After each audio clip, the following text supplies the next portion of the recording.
Hello dear student, BCom part third के AFM paper second जिसका नाम है व्यावसायिक बजटन, उसमें आपका स्वागत है।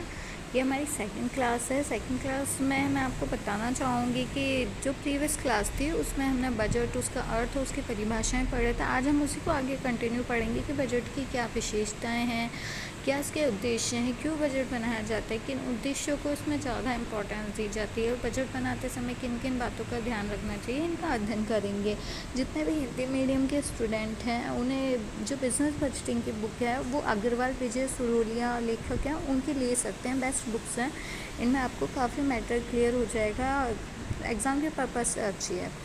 तो आइए हम टॉपिक पर आते हैं कि बजट की क्या क्या विशेषताएं। हमने अगर परिभाषाओं के आधार पर हम थोड़ा सा सिंपल अगर उसका कंक्लूजन निकालें तो हम बहुत सारी विशेषताएं निकाल सकते हैं। जैसे कि बजट का संबंध एक निश्चित अवधि से होता है, बजट लिखित होते हैं, बजट एक प्रकार के पूर्वानुमान होते हैं। तो ये ज़रूरी नहीं है कि आप उसको रटें, समझ के भी आप काफ़ी हद तक आप लिख सकते हैं कि इसकी क्या क्या विशेषताएँ होती है। आइए हम देखते हैं। फर्स्ट, निश्चित अवधि। बजट का संबंध एक निश्चित अवधि से ही होता है जो कि 1 वर्ष की होती है, लेकिन व्यवसाय की जैसे कि कंडीशन हो, जैसा उसका नेचर हो, उसके हिसाब से बजट मासिक यानी कि मंथली, त्रैमासिक, क्वार्टरली, हाफ ईयरली और वार्षिक या इससे अधिक अवधि के लिए भी तैयार किए जा सकते हैं। जो दीर्घकालीन बजट होते हैं 5 वर्ष से अधिक अवधि के लिए तैयार किए जाते हैं। बजट का एक निर्धारित उद्देश्य होता है। बजट निश्चित उद्देश्य की पूर्ति के लिए तैयार किए जाते हैं। सामान्यतः देखा जाता है कि सबसे इम्पोर्टेंट उद्देश्य है संसाधनों का सर्वोत्तम प्रयोग करते हुए अधिकतम लाभ अर्जित करना तथा भावी जोखिमों को नियंत्रित करना। थर्ड जो इसका विशेषता है वह है विस्तृत भावी योजना। बजट में व्यवसाय की समस्त आर्थिक क्रियाओं को सम्मिलित किए जाने के कारण बजट भावी व्यवसाय की विस्तृत और व्यापक योजना होती है। बजट का प्रारूप कैसा होता है? लिखित होता है। बजट कभी भी मौखिक नहीं बनाए जाते हैं, ये लिखित ही होते हैं, जिससे बाद में वित्तीय भौतिक लक्ष्यों के आधार पर बांटा जा सकता है। वित्तीय हम भौतिक बजट सामान्यतः बजट मौद्रिक के वित्तीय रूप में ही तैयार किए जाते हैं, किंतु जो मैन्युफैक्चरिंग और कंपनीज होती हैं, इंडस्ट्री होते हैं, वहाँ भौतिक रूप में भी बजट तैयार किए जाते हैं। व्यवसाय का अभिन्न अंग। बजट व्यवसाय का एक अभिन्न अंग होता है जिस पर ही व्यवसाय की सफलता निर्भर करती है। बजट एक प्रमाप होते हैं। बजट व्यवसाय के लिए एक प्रमाप का कार्य करते हैं जिसके अनुसार ही सभी विभागीय क्रियाओं का क्रियान्वयन और मूल्यांकन किया जाता है। बजट बजटन की क्रियाओं का एक निष्कर्ष है।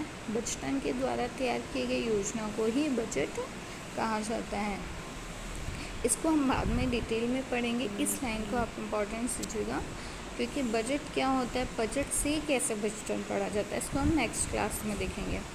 बजट व्यावसायिक लक्ष्यों को प्राप्त करने का एक साधन होता है, साध्य नहीं होता है। बजट एक उपकरण के रूप में व्यवसाय में समन्वय का कार्य करता है। बजट निर्माण में सभी विभागों का सहयोग होता है। बजट का निर्माण उच्च प्रबंध या उसके द्वारा अधिकृत बजट समिति या बजट अधिकारी द्वारा किया जाता है। अब बजट की प्रकृति क्या हुई? फर्स्ट है, ये एक सतत प्रबंधकीय प्रक्रिया है, यानी कि बजट तैयार करने का मुख्य काम जो बजट अधिकारी या प्रबंधक होता है उसका होता है। प्रतिवर्ष बजट तैयार करता है। ऐसा नहीं कि आपने एक वर्ष बजट बना लिया तो अगले वर्ष बजट नहीं बनाया जाएगा। नेक्स्ट है, बजट एक प्रबंधकीय उपकरण है। बजट नियोजन से लेकर समन्वय, नियंत्रण, मूल्यांकन तक के सभी कार्यों में प्रबंधकों की सहायता करता है, इसलिए इसको प्रबंधकों का उपकरण भी कहा जाता है। बजट एक प्रविधि है। बजट के आधार पर संपूर्ण व्यावसायिक क्रियाएं सरलता से संपादित की जाती है, इसलिए बजट को एक टेक्निक कहा जाता है कि एक तकनीक है जिसमें देखते हुए आप बता सकते हो कि कब क्या काम किया जाना है, कब किस विभाग में कितना खर्चा होगा, ये सब बातें। बजट एक प्रमाप है। बजट से निर्धारित लक्ष्यों के आधार पर व्यवसाय के वास्तविक परिणामों की तुलना की जा सकती है, जिससे कह सकते हैं कि बजट एक प्रकार के एक आइडियल होता है, एक स्टैंडर्ड होता है। बजट एक स्टैंडर्ड है कि हम जो भी काम कर रहे हैं उसको हम फिर तुलना करते हैं कि वो स्टैंडर्ड के अनुसार है कि नहीं है। नेक्स्ट जो प्रकृति में है वह है बजट एक विशिष्ट प्रारूप है। ऑब्वियसली बजट का एक अपना प्रारूप होता है, ये नहीं कि आपके जो मन में आया वैसे आपने आय लिख दी, फिर खर्चे लिख दिए, फिर वापस आय लिख दिए, आय लिख दिए, फिर खर्चे लिख दिए, नहीं। इसका एक परफॉर्मा होता है, उसमें एक तरफ सिर्फ आय आती है तो दूसरी तरफ सारे जो भी व्यय होते हैं वो आते हैं। बजट एक समन्वित योजना है। बजट संस्था के विभिन्न विभागों की कार्य योजना का समन्वित चित्रण प्रस्तुत करता है, इसलिए बजट को किसी संस्था का मास्टर बजट भी कहा जाता है। नॉर्मली जो मास्टर बजट होता है वो सभी छोटे छोटे बजटों को मिलाकर बनाया जाता है। मास्टर बजट एक पूरी संस्था का बजट होता है। मतलब जैसे एक संस्था में कई सारे विभाग हैं, जैसे सेल्स डिपार्टमेंट है, परचेज डिपार्टमेंट है, मैन्युफैक्चरिंग डिपार्टमेंट है। सभी डिपार्टमेंट अपने अलग अलग बजट बनाते हैं, फिर सभी अपना अलग अलग बजट बना के उसको मेन बजट जो अधिकारी उसको देते हैं। उसके बाद बजट अधिकारी पूरी संस्था का एक मेन बजट बनाता है, उसे मास्टर बजट कहते हैं। नेक्स्ट जो प्रकृति है, बजट एक पूर्वानुमान है। बजट किसी संस्था द्वारा भावी निश्चित अवधि में किए जाने वाले कार्यों की एक योजना होती है। बजट एक वित्तीय विवरण है। बजट वित्तीय भौतिक दोनों प्रकार का हो सकता है, जैसे कि हम पहले पढ़ चुके हैं। व्यावसायिक संस्था में तो वित्तीय बजट बनाया जाता है, और जबकि मैन्युफैक्चरिंग संस्था में भौतिक बजट का आधार भी वित्तीय होता है। बजट संवहन का एक साधन है। बजट व्यवसाय के विभिन्न विभागों के विभागाध्यक्षों कर्मचारियों के सहयोग से तैयार किया जाता है, जो उनसे संबंधित निर्धारित लक्ष्य व कार्य करने के लिए समय समय पर उनका मार्गदर्शन करते हैं। अतः बजट संवहन का एक अच्छा साधन है। संवहन मीन्स कम्युनिकेशन, क्योंकि बजट बनाने के लिए कई सारे लोगों को आपस में बातचीत करनी होती है, अपने आपस में खर्चे, इनकम के क्या सोर्स है बताने होते हैं, क्योंकि हर व्यक्ति ये काम नहीं कर सकता। एक पर्टिकुलर व्यक्ति को बजट बनाने का काम दिया जाता है, जो सभी व्यक्तियों से, सभी कर्मचारियों और अधिकारियों से निष्कर्ष करते हुए, बातचीत करते हुए बजट बनाता है। अब जानते हैं कि बजट के उद्देश्य क्या होते हैं। फर्स्ट जो बजट का मेन उद्देश्य होता है वो तो यही है, उसकी संस्था के लाभों को अधिकतम करना। सेकेंड, व्यवसाय में उपलब्ध भौतिक और वित्तीय साधनों का कुशलतम प्रयोग करना। थर्ड, विभागाध्यक्षों व कर्मचारियों के लिए दायित्व निश्चित करना। फोर्थ, व्यवसायिक कुशलता में वृद्धि। नेक्स्ट है प्रबंध के कार्य में सहयोग करना। भावी जितनी भी जोखिमें में अनिश्चितताएं हैं उनसे व्यवसाय को सुरक्षा प्रदान करना। व्यवसाय के विभिन्न विभाग, जैसे कि भी बताया था, sales department, purchase department, manufacturing है, कैश डिपार्टमेंट है, उन सभी के बीच कोऑर्डिनेशन स्थापित करना। व्यवसाय के लिए कम्युनिकेशन का कार्य करना। व्यवसाय में कार्य निष्पादन की दृष्टि से प्रमाप का कार्य करना। व्यवसाय की प्रतियोगी क्षमता में वृद्धि करना। और नेक्स्ट जो इसका या लास्ट भी कह सकते हैं कि उत्पादन लागत को न्यूनतम करने में सहयोग करना।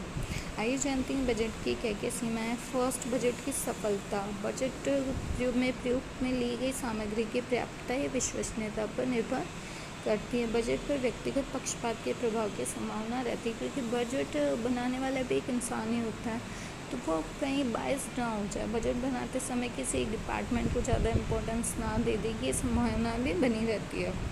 बजट की सफलता व्यवसाय में कार्यरत कर्मचारियों की कुशलता पर निर्भर करती है। आप तो अपने बिजनेस के लिए बहुत हाई स्टैंडर्ड सेट कर सकते हैं, पर कर्मचारी ये कार्य ना करे तो काफ़ी हद तक आपका बजट सही नहीं माना जाएगा। इसलिए कर्मचारी की कुशलता पर बजट काफ़ी निर्भर करता है। बजट साधन है, साध्य नहीं, अतः बजट को साध्य नहीं माना जाना चाहिए। व्यावसायिक परिस्थितियाँ सदैव समान नहीं रहती है, अतः परिस्थितियों में परिवर्तन होने पर पूर्वानुमान भी गलत हो सकते हैं। प्रभावी क्रियान्वयन के अभाव में बजट पथ प्रदर्शन के स्थान पर कार्य में अवरोधक भी उत्पन्न कर सकता है। बजट कर्मचारियों के कार्य करने की स्वतंत्रता को सीमित कर देता है, क्योंकि कर्मचारी अब अपनी इच्छा अनुसार काम नहीं कर सकते, उन्हें जैसे कि बजट में लिखा होता है उसी के अकॉर्डिंग काम करना होता है। सरकारी नीति भी बजट को प्रभावित करती है। जैसे जैसे गवर्नमेंट की पॉलिसी चेंज होती है, वो उसका इफेक्ट संस्था पे भी पड़ता है, बिजनेस पे भी पड़ता है। तो बिजनेस में जो आय व्यय निर्धारित किए गए थे वो गवर्नमेंट की पॉलिसीज़ के अकॉर्डिंग चेंज होते रहते हैं। Thank you.